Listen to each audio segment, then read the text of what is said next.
parsha. This week's parsha is Parshas Korach, a big parsha. And I want to discuss, we discussed earlier this week about conflict resolution, which was a very important shir. We also discussed a little bit about Nadav Avihu, but I want to discuss about an entirely different point. I was on a panel this week. I was invited to sit on a panel in Tel Aviv. It was a panel about leadership. It was people who were from the Sochnut who went on shlichut in America, and they came back to Israel now, and they were vetted and were chosen to be like future leaders and mashpiim and Am Yisrael. So they have a special leadership track, and they invited me to come sit on a panel so that these participants could hear from people who are creating leadership programs. I don't want to get into details of who else was on the panel, but I could just tell you it was Medinat Tel Aviv. It was a variety of people. They were all really good people, very nice people.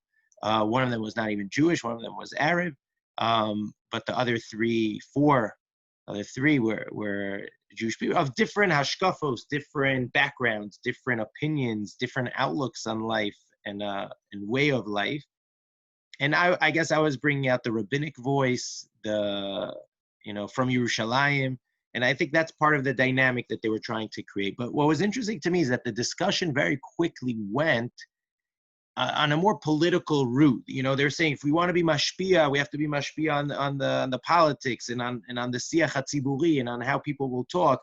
And really the way to be mashpia is very through politics. And there was more left wing or right wing, right? It was depending each one in their own viewpoint how they wanted to take the discussion. And I was coming more from a rabbinic type of way, and I was explaining about leadership, Moshe Rabbeinu. I was less in the political discussion because I'm not as involved politically, but it hit me more when I came home that really people think that power and influence, they go together, because usually someone who's very powerful has the ability to influence other people. He's sitting in the right seat. He's got the resources, the money, and therefore he's an influencer. But the truth is, in Judaism, it has always really been divided into two different seats. You have the people of the power, which of course they have influence, which is the king, the nasi, the president, the Rosh Hashanah, right? That's very political. And it's like you have to get to that seat of power in order to have your influence. But then there is a whole other seat in Judaism that in a certain way all of us could sit on. And that was the seat that was usually left for the Nevi'im. You have the Melech on one side. He had the power and he had the authority and he had the government and he was able to tax people and to send out soldiers. And the Navi had no power. But the Navi was the source of influence. The people of spirit, the religious leaders, a lot of times were the people of influence because they were the ones who were there to inspire the people, to ignite them, to give them words of wisdom, of values, to speak about things that influence people, but not from a place of power and control, but rather from a place of inspiration and building people up. And I think that hit me after that conference, that I was talking in a totally different language than the other panelists on this conference. I was talking from the point of influence, and I think this is something that is found in this week's parsha. And I saw that Rabbi Jonathan Sachs elaborates on this, and I thought he did an excellent job with it, which is he was asking, how come Moshe got so upset at Korach, who was coming to challenge his leadership? But just 2 weeks ago in Parshas Ba'aloscha, when Hashem told Moshe that you have to, being a leader is not just doing everything yourself, but you have to empower the 70 elders. You have to give your spirit to 70 elders that they can help you lead the congregation. So then there were two people who weren't called in from the 70, because really two people who were not invited came. And then Eldad and Medad were in the Machane, and they were misnabeh. They were giving off prophetic visions, and they were saying, the way Rashi quotes it, is that Moshe Mace and Yeshua is taking them into Eretz Yisrael. And we don't find that Moshe Rabbeinu was upset about that. What do you mean? Aren't they undermining the whole leadership of Moshe Rabbeinu by saying that Moshe is going to pass away and Yeshua is going to bring them into the land of Israel? Moshe Rabbeinu said, halavai, that the entire nation will be prophetic like that and will be able to say words of, but yet with Korach, when he is undermining Moshe Rabbeinu's, authority, he gets upset, and especially with the Dasan and Aviram, and the ground opens up. He wants to show his authority. what's going on over here? So I think what is unique is that Moshe Rabbeinu was one of the few people who actually sat in both seats. He was actually the Melech of Am Yisrael because there was no monarchy yet. He was also the Navi of Am Yisrael, the greatest Navi that ever lived in the history of the world and that ever will live. It's one of the principles of faith. And that was Moshe Rabbeinu. So he was the leader by power, but he was also the leader by spirit and by values and by empowering other people. So when Korach comes and he tries to undermine Moshe, he was really undermining the kingship, the power position of Moshe Rabbeinu. He was trying to say, Moshe, Kol ha'eda kulam kedoshim, we don't need a king, we don't need a leader, we got it ourselves. And in fact, if you want to give the priesthood to somebody, it shouldn't be your brother. You're playing nepotism over here. It should be me.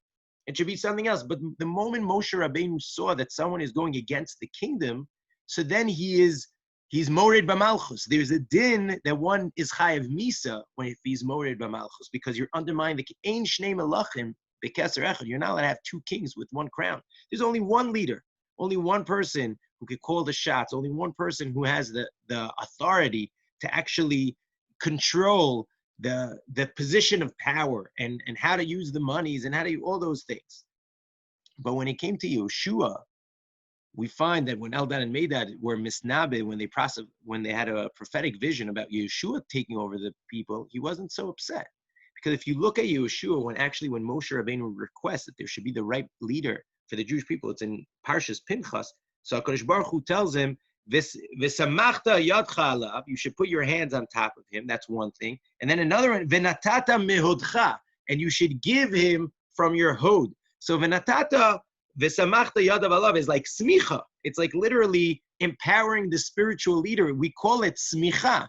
We call it, you get a rabbinical smicha. It comes from this word, v'samachta yadcha. That's how we actually, historically, that's how they gave smicha. The elder rabbi will put his two hands on top of the young rabbi and say, you have smicha, you now have the authority to also be that spiritual leader. But then v'natatcha hodcha alav, hod is referring to the kingdom.